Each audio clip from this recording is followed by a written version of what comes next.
26 نومبر کے پیچھے کون سی قوت تھی؟ ایسے مذاکرہ خیز سوالات، پھر جو ہے کبھی فگر سے 1000 سے پلس ہے، کبھی جو ہے 200 فگر آ رہی ہے، کبھی 8 کی فگر آ رہی ہے، کبھی جو مے 9 ہے وہ تو کانسپریسی تھی جی، ہمارے تو بندے ہی نہیں تھے، بعد میں یہ کہنا نہیں وہ تو ہمارے بندوں سے غلطی ہو گئی۔ اس قسم کی فیک نیوز کی نیشنل ہارمنی کے اوپر، پاکستان کی انٹیگریٹی کے اوپر، پاکستان کی سوورنٹی کے اوپر کیا اثرات مرتب ہو سکتے ہیں؟ دیکھیے، پہلی بات تو یہ ہے کہ کسی بھی جرنلسٹ کو جو جینوئن جرنلسٹ ہے، جس کا جرنلزم سے تعلق ہے، اس کو تو ایسے قوانین سے ڈرنا نہیں چاہیے، خوف زدہ نہیں ہونا چاہیے۔ لیکن وہ کیوں کر رہے ہیں، کیوں یہ ساری تنظیمیں مل کے جوائنٹ ایکشن کمیٹی بنائی ہوئی ہے اور غیر ممالک میں بھی دھرنا دو جی پاکستان کے اس قانون کے خلاف؟ اللہ دے بندیو، اگر یو کے اندر آپ دھرنے دیں گے تو پھر یو کے قوانین کے خلاف بھی دھرنا دو نا، وہاں کی کمیونٹی جتنی بھی ادر کمیونٹیز ہیں ان کو بھی پھر اکٹھا کرو۔ اگر اتنا ہی آپ کو ہے کہ آزادی، دیکھیں آزادی اظہار رائے پہ قدغن نہیں ہونی چاہیے، میرا بلیو ہے، میرا ایمان ہے یہ، اس کی وجہ کہ جو بیان ہے نا وہ اللہ تعالیٰ نے اطراء کے بڑے فخر سے جو کہا ہے نا، الرحمن علم القرآن خلق الانسان علمہ البیان، وہ اطراء کے کہہ رہا ہے کہ میں نے انسان کو بیان کی نعمت دی ہے، لہٰذا وہ تو مجھ سے کچھ چھین نہیں سکتا۔ مگر بات یہ ہے کہ اس کے ساتھ ساتھ وہ جو مہاتما بھی کہتے ہیں نا امر بالمعروف، اور غلط کہہ دیا انہوں نے جیل میں جب وہاں رضوان رضی صاحب نے انہیں ٹوکا بھی کہ وہ یہ امر بالمعروف 120 دفعہ آیا، حالانکہ وہ 12-13 دفعہ آیا، آپ کے پلیٹ فارم سے میں یہ ویلاگ کر چکا ہوں، اور نہی عن المنکر بھی ساتھ ہے۔ اجمالاً دیکھا جائے تو پورا قرآن پاک تو ہے کہ اچھائی کی تلقین کرو اور برائی سے روکو اور رکو، تو اس میں تو کوئی شک نہیں ہے۔ مگر ہمارے ہاں یہاں کیا ہوتا ہے کہ اگر ہم ان چیزوں کو لے کے، میں جرنلسٹ ہوں، مجھے پتہ ہے مجھے ذمہ داری کے ساتھ چلنا ہے، میں حکومت وقت پہ بھی تنقید کر سکتا ہوں، کرتا بھی ہوں، اور ذاتی طور پہ بھی کرتا ہوں، جہاں مجھے جملہ کہنا ہوتا ہے مجھے کہنا آتا ہے۔ لیکن مسئلہ صرف یہ کہ میں اگر ٹارگٹ کر لوں پگڑی اچھالنے کے حوالے سے، کسی دنیا کے کسی مہذب معاشرے میں یہ نہیں ہے کہ میں آپ کی جو ہے وہ بینڈ جو ہے وہ پوری شہنائیوں کے ساتھ بجا دوں اور اس کے بعد جی میرے پاس ثبوت بھی کوئی نہ ہو۔ ہم نے یہ نہیں دیکھا۔ مجھے ایک بات بتائیے، چلے چیف آف آرمی سٹاف ہوں یا ان کے حوالے سے اگر کوئی غلط بات کہہ بھی رہا ہے تو میڈیا کیسے نشر کر سکتا ہے، وہ کیسے رپورٹ کیسے کر سکتا ہے؟ ان کو ڈر اصل یہ ہے۔ میں آپ کو ایک اور بھی بات بتاؤں، یہ جو پرائیویٹ میڈیا ہاؤسز ہیں ان کو کن باہر کی NGO سے پیسے آتے ہیں، اور جب فنڈنگ آتی ہے تو پھر ان کی آزادی صحافت کی جو ہے نا رگ وہ پھڑپھڑانے لگ جاتی ہے۔ جو پیسے ہیں نا یہی ریلیٹڈ ہیں، یہ جو آزادی صحافت کا ایک جنون ہمارے اوپر سوار ایک دم ہو جاتا ہے نا۔ آپ دیکھیں کہ ایک ہیٹ اکانومی پوری کی پوری تھرائیو اسی کے اوپر چل رہی ہے، فیک نیوز کے اوپر، فیک نیوز پھیلا کر، پروپیگنڈا پھیلا کر، لوگوں کی پگڑیاں اچھال کر، اس کے بعد جو ہے ڈالر کمائے جاتے ہیں، پورا نفرت کا بیانیہ کھڑا کیا جاتا ہے، ریاست کے اندر جو فالٹ لائنز ہیں ان کے اندر مزید گہری خلیج پیدا کی جاتی ہے، تو ڈالر آتے ہیں نا، سنسری پھیلاتے ہیں، ہیجان خیزی پھیلاتے ہیں۔ تو یہ والے جو ویلاگرز اور یوٹیوبرز، ان کی تمام معیشت جو ہے، تمام ان کی ہیٹ اکانومی جو ہے نفرت کے کاروبار پر چل رہی ہے، ان کا کیا بنے گا؟ دیکھیے، میں اس کو یوں لے کے جاؤں گا سارا کہ پوری دنیا میں تنظیمیں موجود ہیں میڈیا سے ریلیٹڈ، یونینز موجود ہیں، UJs موجود ہیں، اور جرنلسٹ کی اور ورکنگ جرنلسٹ کی تنظیمیں موجود ہیں۔ وہ کیا کرتی ہیں؟ یہاں تو چکر ہی کوئی نہیں ہے۔ وہ یہ کرتی ہیں کہ سب سے پہلے وہ وہاں پہ خود احتسابی کا عمل شروع کرتی ہیں۔ اگر وہ یہ دیکھتی ہیں کہ ایک بندہ بیٹھ کے یوں اسکرین کے آگے اور یوں فائلیں لہرا رہا ہے، نواز شریف نے اتنی کرپشن کی ہے، احسن اقبال نے یوں کر دیا ہے، خواجہ آصف نے یوں کر دیا ہے، آرمی چیف نے فلاں جگہ پہ یہ کہہ دیا ہے، اور یوں منہ پھاڑ پھاڑ کے کہہ رہے ہوتے ہیں، یہ کدھر گئے ہیں وہ ثبوت سامنے لے کے آئیں۔ جب ثبوت نہیں ہے تو میں کس طرح یہ پروپیگنڈا کر سکتا ہوں کسی کے خلاف؟ اصل ان کو تکلیف وہ ہو رہی ہے کہ وہ بھاشن چلنے نہیں ہیں اور ریٹنگ کا معاملہ خراب ہو جائے گا۔ ایک تو یہ ہے۔ دوسری میں جو بات کر رہا تھا، پوری دنیا کے اندر وہ تنظیمیں خود احتسابی کرتی ہیں۔ وہ یہ اینکر کو بلا کے، وہ جرنلسٹ کو بلا کے کہتے ہیں کہ یہ تم نے جو پروپیگنڈا کیا ہے یا فلاں کی بے عزتی کی ہے، انسلٹ کی ہے، یا حد کے عزت کے جو ہے وہ اگر تم پہ دعویٰ ہو گیا تو تمہارے پاس کیا ثبوت ہے؟ اس کو سمجھاتے ہیں، اس کو لائن پہ لاتے ہیں۔ لیکن یہاں میں نے آج تک نہیں پاکستان میں دیکھا کہ کبھی بھی کسی صحافتی تنظیم نے کسی جرنلسٹ کو بلا کے یہ کہا کہ تم نے یہ کیوں کہا ہے، کیسے کہا، اور انہیں پتہ بھی ہوتا ہے کہ یہ جھوٹ ہے اس کے بعد۔ لیکن جو ہی ایسا کوئی قانون آتا ہے اس کو فٹافٹ آگے لگ جاتی ہے کہ یار نہیں، یہ تو آزادی صحافت۔ میں آپ کو ایک واقعہ سناتا ہوں۔ اس قدر وہاں پہ قوانین موجود ہے. غلط استعمال بھی ہوتا ہے. میں پہلے جو بات کرنا چاہ رہا تھا کہ آزادی صحافت میں میرا یقین ہے, آزادی اظہار پہ, لیکن یہ نہیں ہے کہ اگر کوئی قانون ایسا آ رہا ہے وہ انتقام کے لیے استعمال نہیں ہونا چاہیے, وہ ٹارگٹ نہیں کسی کو کرنا چاہیے. بالکل حقائق پہ مبنی اگر کسی نے ریاست مخالفت کی ہے, اگر پروپیگنڈا کیا ہے, اگر تضحیق کی ہے, توہین کی ہے, تو وہ اس کو قانون کے دائرے میں آنا چاہیے. اور ہمیں یہاں پر ایک اور بہت بڑا مسئلہ بھی تو ہے نا کہ ہماری بہت بڑی صحافتی کمیونٹی جو ہے ان کو یہ بھی نہیں پتا ہوتا کہ وہ جو بیسکس ہوتے ہیں صحافت کے, ایتھیکل جرنلزم کے, وہ کیا ہوتے ہیں, کہ اس کے اندر جو ہے یلو جرنلزم اس کے دائرے کے اندر جو ہے وہ کہاں پر فال کر رہے ہیں. ان کو 5Ws 1H کے بارے میں نہیں پتا ہوتا ہے. جو بیسک ایتھیکل جرنلزم کی جو کمپوزیشن ہے, جو اس کے کمپوننٹس ہیں, ان سے آشنائی ہوئے بغیر جو ہے وہ صحافت کر رہے ہوتے ہیں. تو پھر ایسے میں جو ہے ان کے لیے اس قسم کے گنڈا کے لیے, فیک نیوز کے لیے فال کرنا, اس ٹریپ میں گرنا, ان کے لیے پھر جو ہے یہ بات نہیں ہوتی, کوئی مسئلہ نہیں ہوتا. کیا سمجھتے ہیں کہ میرا خیال ہے آپ نے اس کے اندر ہی سوال کے اندر ہی جواب بھی دے دیا ہے کہ جب ایتھکس کا پتہ نہیں ہے, رسپانسبلٹی کا پتہ نہیں ہے, تو پھر وہ تو شور مچائیں گے نا, اور وہ تو نعرے لگائیں گے, وہ تو زنجیریں منہ پہ باندھیں گے. دیکھیں میں خود پنجاب یونین آف جرنلسٹ کا 98 میں پریزیڈنٹ رہ چکا ہوں, ہم نے بھی بڑی تقریریں کی ہیں, لیکن مسئلہ صرف یہ ہے کہ میں اس ریاست کی قیمت پہ وہ اپنے آپ کو مقدم نہیں سمجھ سکتا, نہ کسی شخصیت کو سمجھ سکتا ہوں. میں, میرے بچے بھی قربان, لہٰذا میں بہت کلیئر ہوں. یہی جذبہ سب کو چاہیے. میں آپ کو 2-3 چیزیں بتاتا ہوں. دیکھیے میں سب سے زیادہ میں اگر یہ یوں کہوں کہ میں متاثر ہوں, وہ کیسے متاثر ہوں. میں گیا 17 جنوری کو اڈیالہ جیل. میں نے یہ بس میرے اندر میں نے کیا غلطی کر لی کہ میں نے پوچھ لیا کہ جناب خان صاحب آپ اسرائیل کی مذمت کیوں نہیں کرتے, آپ مغربی ممالک کا تو بڑا ذکر کر رہے ہیں, انسانی حقوق کی تو بڑی بات کرتے ہیں, آپ کو فلسطین اور غازہ کے وہ معصوم بچے, وہ مائیں, وہ بہنیں, وہ بیٹیاں, وہ بزرگ, وہ ہاسپٹلز, وہ سکولز, وہ نظر نہیں آتے, آپ مذمت کیوں نہیں کرتے؟ اور یہ کوئی سوال ہے؟ یہ کیا بات ہوئی یار؟ اس کے بعد دیکھیے, اس کے بعد سوشل میڈیم پہ اور پھر برادرم رضوان رضی نے یہ پوچھ لیا کہ امر بالمعروف اور نہی عن المنکر کے حوالے سے, اور پھر ساتھ انہوں نے یہ بھی کہہ دیا کہ خان صاحب آپ پورا کلمہ کیوں نہیں سناتے. جب یہ بات ہوئی تو اس کے بعد عمران شفقت ہوں, گوہر بٹ ہوں, رضوان رضی ہوں, میں ہوں, حسن ایوب ہوں, ہمارے بارے میں جو مغلظات بکی جا رہی ہیں, جو لکھی جا رہی ہیں, یار میری ماں بہن نہیں ہے, میرے بچے نہیں ہیں, میری رشتہ داری نہیں ہے, میرے دوست نہیں ہیں. ایک سوال اگر میں نے یہ پوچھ لیا جو انٹرنیشنل ایشو ہے, آج بھی آپ کی ہیڈ لائنز میں پہلے دوسرے نمبر پہ غزہ اور فلسطین اور اسرائیل ہے, تو اگر اس پہ یہ سوال پوچھ لیا جائے, میں نے یہ تو نہیں پوچھا کہ تو اپنی دھی کیوں نہیں قبول دا, میں نے یہ تو نہیں پوچھا کہ ٹیرین کو کیوں نہیں تسلیم کرتے, کیلیفورنیا کی عدالت کا فیصلہ ہے, وہ کیوں تمہارے بیٹوں کے ساتھ رہ رہی ہے, وہ کیوں تمہاری سابقہ اہلیہ کے ساتھ رہ رہی ہے, پل رہی ہے. دیکھیں جب میں سوال کروں بینگ اے جرنلسٹ اور میری اس وقت ماں بہن ایک کر دی جائے تو میں متاثر نہیں ہو رہا. سینسرشپ یہیں پر آ گئی ہے. دس از سینسرشپ. اچھا یہاں پر ایک اور بڑا اہم ترین نقطہ ہے, ہم صحافتی کمیونٹی تو آلریڈی یہ جو سائبر ٹرولز بیٹھے ہوئے ہیں, مجھے بتائیں میرے بارے میں جب یہ سارا کچھ دیکھ رہے ہیں اسی سیٹوں پہ بیٹھ کے, انہی سیٹس پہ بیٹھ کے, سیٹوں میں غلط بول گیا ہوں, انہی نشستوں پہ بیٹھ کے, انہی سیٹس پہ بیٹھ کے یہاں پہ لوگ گفتگو کر رہے ہوتے ہیں, انہیں نہیں پتا کہ جواد فیضی نے ایک سوال کیا کر لیا اسرائیل کے بارے میں. یار اس کے بارے میں جو کہا جا رہا ہے, اس کی بیوی, اس کی ماں, مری ہوئی ماں کے بارے میں,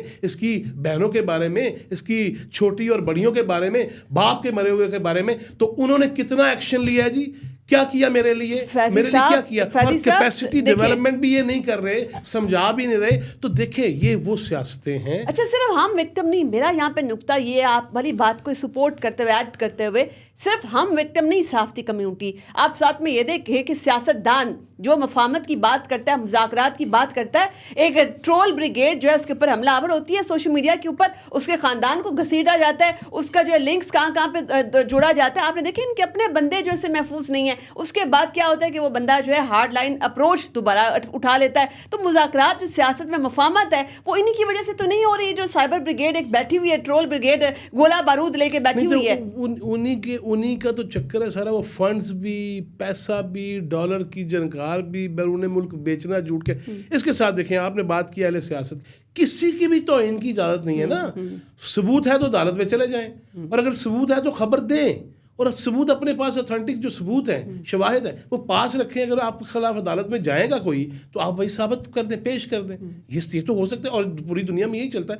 میں اس کا ناجائز غلط استعمال بھی نہیں ہونا چاہیے, یہ میں بار بار ہم غلط استعمال پہ اینڈ پر آئیں گے. ابھی ہم ذرا اس کے اوپر دیکھتے ہیں کہ اس کے میرٹس کیا ہو سکتے ہیں. ایک اور بات, اگر ایک شہری, آپ یہ بھی دیکھتے ہیں کہ جو کہ ڈیجیٹل اسپیس ہے اس وقت وہ ویپنائز کہاں ہو رہی ہے, کون کون سے روگ ایلیمنٹس سوسائٹی کے اس کو یوٹیلائز کر رہے ہیں. اگر کوئی شہری جو اس پہ بلاسفیمی کا الزام لگایا جاتا ہے سوشل میڈیا کے اوپر, کسی بھی پلیٹ فارم کے اوپر, تو اس کے پاس کیا پروف ہے؟ وہ اس کو بات کرنے کا موقع نہیں ملے گا. اس سے پہلے اس کی زندگی جو ہے اس کی بازی ہار جائے گا. وہ دیکھیں اس قسم کے کئی واقعات. میں چلیں اب اس طرف آ جاتے ہیں. ریاست کے بارے میں اہل سیاست اہل صحافت کی بات کر لی.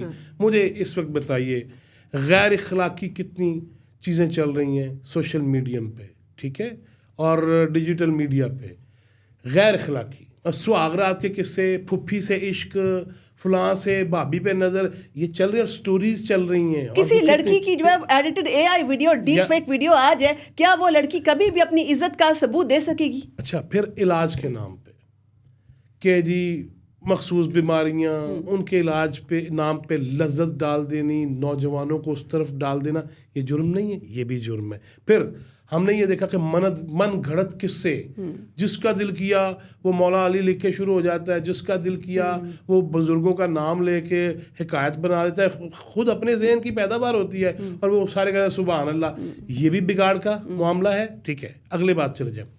ہم نے یہ دیکھا کہ لاؤڈ سپیکر پہ پابندی لگی, جس پہ کفر کے فتوے دیے جاتے تھے, کافر کہا جاتا تو اس کو روکا گیا. میں نے خود بہت زیادہ رپورٹنگ کی ایسے معاملات کی, اور ان ملیٹنٹ تنظیموں کو میں نے ڈیل کیا ہے, وہ سپاہ صحابہ ہو, وہ سپاہ محمد ہو, وہ دیگر لشکر ہوں, میں نے بڑے قریب سے دیکھا سب کو.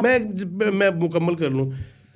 اگر ہم نے لاؤڈ سپیکر پہ پابندی روکی ہے, آج آپ دیکھتے نہیں ہیں کہ وہ ذاکر ہو یا عالم صاحب ہوں, وہ کیا کیا گفتگو کر رہے ہیں اور کیسی کر رہے ہیں. انہیں روکنا نہیں چاہیے. اسی سے پھر کیا فرقہ واریت نہیں بڑھتی, اسی سے پھر کیا قتل و غارت تک بات نہیں جاتی, فائرنگ نہیں ہوتی, کفر کے فتوے نہیں لگنا شروع ہو جاتے, نعرے کیسے لگ رہے ہیں. لہٰذا یہ ساری وہ چیزیں ہیں جو اس میں کور ہوتی ہیں کہ آپ مذہباً جھوٹ نہیں بولیں گے, توہین نہیں کریں گے, اور بے حیائی نہیں پھیلائیں گے, غیر اخلاقی چیزیں نہیں اپلوڈ کریں گے. فیضی صاحب, یہاں پر ایک نقطہ ایڈریس کرنا بڑا ضروری ہے. آپ نے دیکھا ہے کہ پچھلے دنوں ہمارے ڈپلومیٹک ریلیشنز یو اے ای کے ساتھ بالکل جو ہے وہ اس نقطے پر, اس نیچ پر پہنچا دیے گئے. جو فیک نیوز, جو ایڈیٹڈ ویڈیوز مریم نواز شریف صاحبہ کی سوشل میڈیا کے اوپر پھیلائی گئی, اس قدر ایک طوفان بدتمیزی, ہیجان خیزی برپا کیا گیا کہ الٹیمیٹلی یو اے ای کی جانب سے پریشر آیا پاکستان کے اوپر کہ یہ کیا بدتمیزی, بے حیائی یہاں پہ پھیلائی ہوئی ہے. ہمارے ڈپلومیٹک ریلیشنز کے اوپر اتنی بڑی جو ہے وہ انہوں نے جلغار کی, اتنا بڑا حملہ کیا, فیک نیوز اتنا بڑا ہمارے لیے خطرہ ہے. یہ تو چیلنج جو ہے سامنے ہے, عیاں روز روشن کی طرح. تو کیا مسئلہ ہے کہ جو پیکا ترمیمی ایکٹ 2025 ہے, اس کے اوپر واویلا کرنے کی کیا تو بنتی ہے, جبکہ پاکستان کے نیشنل انٹرسٹ کے لیے فیک نیوز بہت بڑا چیلنج بن چکی ہے. دیکھیے, میں آپ کو ایک اور بات بتاؤں. اب آپ دیکھ لیجئے کہ صرف یہ نہیں ہے کہ آپ نے ٹی وی آن کیا اور کوئی چینل دیکھ لیا. ان چینلز کے جو ڈیجیٹل میڈیا ہے وہ دیکھیں کہ وہ کتنا بزنس آ رہا ہے وہاں سے. ٹھیک ہے, اگر وہ مرچ مسالہ نہیں ڈالیں گے ان کا وہ بزنس بھی رک جائے گا.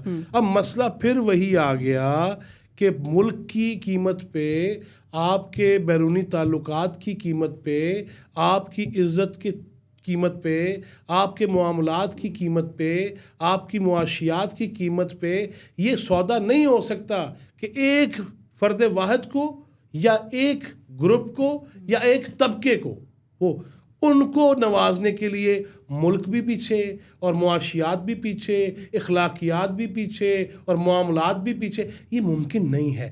وہاں اصل میں جب پیٹ پہ لات پڑتی ہے نا تو پھر وہ چیخیں نکلتی ہیں. اور بیرونی فنڈنگ کا معاملہ پہلے ہم نے ڈسکس کر لیا. اب اس میں تو یہ کرنا پڑے گا, وہ چیزیں دیجئے. آپ نے کہا صحافت, میں تو جب اس صحافت میں آیا تھا, سچی جو بات ہے, وہ شورش کاشمیری مرحوم ہوں اور میرے اپنے والد صاحب اللہ غریق رحمت کرے, میں تو ان کو دیکھ کے آیا تھا. مجھے تو یہ پتا تھا کہ صحافت وہ لفظ نکلا ہے صحف سے, جیسے صحیفہ آسمانی ہوتا ہے. یہ پیغمبرانہ کام ہے صحافت. ہم تو اس چکر میں آئے تھے. یہاں تو دلالی ہے, یہاں تو ایک دوسرے کی جیب پہ نظر ہے, ایک دوسرے کو بلیک میل کرنا ہے. میں دیکھیں, میں زیر عتاب رہا پی ٹی آئی کے دور میں, اور میں کھل کے بات کی, اور مجھے ہر دور میں بھی کھل کے بات کرنی ہے. مسئلہ صرف اتنا ہے کہ اگر ہم یہ سمجھ جائیں اور میرے تو کئی دوست ہیں جو حافظ قرآن ہیں ماشاء اللہ اور بڑے بڑے نامور صحافی ہیں, انہیں قرآن کی آیات سامنے رکھ لینی چاہیے کہ ہمارا مشن ہونا کیا چاہیے. چلے جی اب کہتے ہیں مشن کوئی نہیں رہا, کاروبار ہے. اور بھائی کاروبار تو پھر یہ کوئی نہ بات ہوئی, کاروبار ہے تو پھر بادشاہی مسجد کی حکم میں جا کے کوئی اڈا کھول لو, یہ کیا بات ہوئی کہ کاروبار ہے. صرف کاروبار کریں لیکن کاروبار کے بارے میں خطوط نہیں واضح, قوانین موجود نہیں ہیں. ابھی آگے دیکھیے رمضان آنا ہے نا, رمضان میں رحمت برس ہم نے سن کے نا انی پڑ جانی ہے, لیکن اس میں ذخیرہ اندوزی بھی زیادہ ہو جانی ہے, اس میں پرائسز بھی زیادہ ہو جانی ہے, اس میں ان ملکوں کے حوالے نہیں پھر صافی دیتے کہ یار آپ یو کے چلے جائیں, تو حالانکہ ان کا تو مذہب نہیں ہے اسلام, لیکن آپ کی عید پہ آپ کے رمضان میں وہ چیزیں سستی کر دیتے ہیں. کینیڈا میں ہوتی ہیں, امریکہ میں ہوتی ہیں, یورپ میں ہوتی ہیں. یہ کیا معاملہ ہے کہ وہاں کے میں نے جو آغاز میں کہا 67 کنٹریز اور 25 وہ جو یورپی یونین کے ممالک ہوں, ان کے اندر یہ قوانین موجود ہوں. آپ جا کے کر کے دیکھیں نا امریکہ میں, بات جا کے ایڈے جو بہادر نے تو کر کے دیکھیں نا وہاں پہ. اب دیکھیے میں ایک واقعہ آپ کو, حالیہ دنوں کا واقعہ, وہی شہباز گل نہیں, کئی جٹاں دا پتر, وہ جو ہے اب وہ جرمنی کے فرینکفرٹ ایئرپورٹ پہ اس سے پوچھ گچھ کی گئی کہ میں نے تو نہیں خبر چلائی, وہ مرزا شہزاد اکبر وہ اسٹیٹ ڈپارٹمنٹ کو بیچ میں لے آئے ہیں, اور پی ٹی آئی آفیشیل جو ہے ایکس پہ اس کی طرف سے اور شہزاد اکبر کی طرف سے یہ پاکستان نے یہ کر دیا. یار وہ آگے نکل گیا, وہ اٹلی پہنچ گیا, خود بعد میں وہ دے رہے ہیں. اور یار یہی تو فیک نیوز ہے, اور خود وہ مفرور ہے. بڑی بدقسمتی ہے کہ ہمارا یہ ایک طبقہ جو باہر بیٹھ کے اپنے ہی ملک کے خلاف سینکشنز لگانے کے لیے فیک نیوز پھیلاتا ہے, وہاں پر فیڈ کرتا ہے فیک نیوز, اس کے بعد پاکستان پہ سینکشنز لگانے کی باتیں ہوتی ہیں, ہیومن رائٹس کنسرن جو ہے فالسلی, بالکل فالسلی ریز کیے جاتے ہیں. آخر میں تو یہ سمجھتا ہوں کہ آپ کو اور مجھے تو ڈرنے کی ضرورت نہیں ہے اس پہ, ٹھیک ہے, اور ہمیں اللہ کا خوف بھی ہونا چاہیے, وہ حکمرانوں کو بھی ہونا چاہیے, وہ جرنلسٹ کو بھی ہونا چاہیے, ججز کو, جرنیلوں کو, سب کو ہونا چاہیے. خوف خدا ہوگا, ملک سے محبت ہوگی, تو پھر تو مجھے ڈرنے کی ضرورت نہیں ہے. اسی پازیٹیو نوٹ کے اوپر جو ہے آج کی نشست اختتام پذیر کرتے ہیں. آپ کے وقت کا بہت شکریہ. جیسے کہ ہم نے دیکھا, ہماری گفتگو کا خلاصہ یہی ہے کہ یہ پاکستان ہے وہ ہماری ریڈ لائن ہے. ریاست پاکستان سے مقدم کسی بھی صحافی کے, کسی بھی پولیٹیشین کے, کسی بھی ریاستی ادارے کے انٹرسٹ نہیں ہو سکتے. اور اگر اس ریاست پاکستان کو بچانا ہے تو اس وقت فیک نیوز ایک بین الاقوامی خطرہ ہے, ایک بہت بڑا ویپنائزیشن اور انفارمیشن کا دور چل رہا ہے. ایسے میں جو ہے فیک نیوز کو ایک جنگی ہتھیار کے طور پہ استعمال کرنے کا جو دور ہے, اس میں پاکستان کو اپنے اس لحاظ سے جو ڈیجیٹل فرنٹیئرز ہیں ان کا تحفظ کرنا ہوگا. اپنی میزبان ساہ خان کو دیجیے اجازت. اللہ حافظ.